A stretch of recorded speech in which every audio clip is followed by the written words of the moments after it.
హైదరాబాద్ అంబర్పేటలో పిల్లికి అంత్యక్రియలు నిర్వహించారు.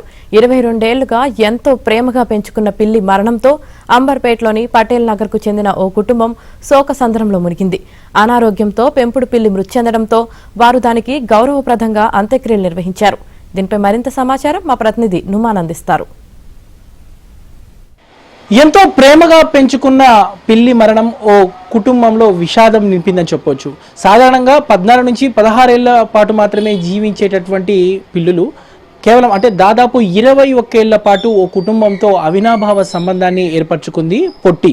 సో ఏదైతే అనారోగ్య సమస్యతో మృతి చెందడంతో ఒక్కసారిగా ఆ కుటుంబ సభ్యులు పూర్తిగా శోకసంద్రంలో మునిగినటువంటి పరిస్థితి ఉందని చెప్పొచ్చు. ప్రస్తుతం మనతో పాటు మాట్లాడడానికి మరి కుటుంబ సభ్యులు కూడా ఉన్నారు, వాళ్ళతో కూడా మాట్లాడదాము.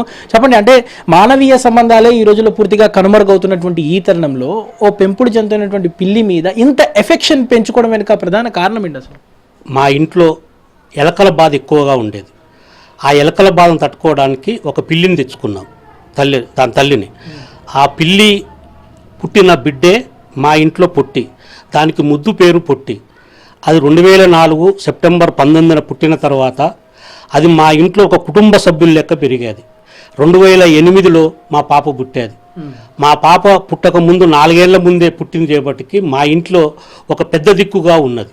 అది ఎట్లా అంటే మాకు పెద్ద కొడుకులా వ్యవహరించింది. కేవలం ఒక జంతువు లెక్కనే కాకుండా ఒక కుటుంబ సభ్యునిగా మాతోని కలిసిమెలిసి ఉన్నది. ఒకవేళ నేను ఎప్పుడైనా ఊరికి పోతే ఒక్కరోజు నేను కనిపించకపోతే అరిస్తే నేను ఫోన్లో దాంతో మాట్లాడితే అప్పుడు శాంతించేది. మా మిసెస్ కూడా అంతే. కనిపించకపోతే ఈమె ఏదైనా హాస్పిటల్లో ఉంటే ఈమె ఒకసారి ఉస్మానియా హాస్పిటల్లో 18 రోజులు ఉంది 2022లో. 18 రోజులు అది కనీసం 4 పూటలు అన్నం తినేది. మేము పెట్టే తిండి కనీసం 1 పూట కూడా తినలేదు. ఊకి అరుస్తుంటే అప్పుడు మా మిసెస్ కాడికి పోయి ఫోన్లో వీడియో కాల్ చేసి మాట్లాడిపించాం. మాట్లాడించిన తర్వాత అది మళ్ళీ ఎప్పటిగా తినటం మొదలుపెట్టింది. ఈమె హాస్పిటల్ నుంచి రాగానే ఉరికిపోయి ఒళ్ళో కూర్చున్నది.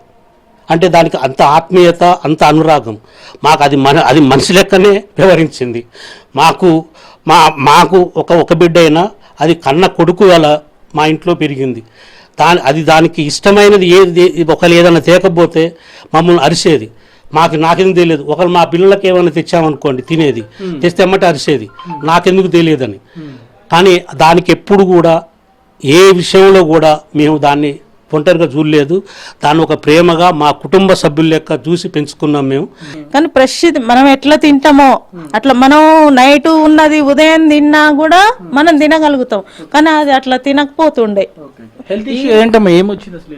హెల్త్ అంటే మంచిగానే ఉన్నది. నిన్నొక్క రోజు దానికి పెరాలసిస్ లాగా వచ్చేసింది. వెనక కాళ్ళు 2 పడిపోయినాయి. లేవలేక పరిస్థితిలో ఉండే.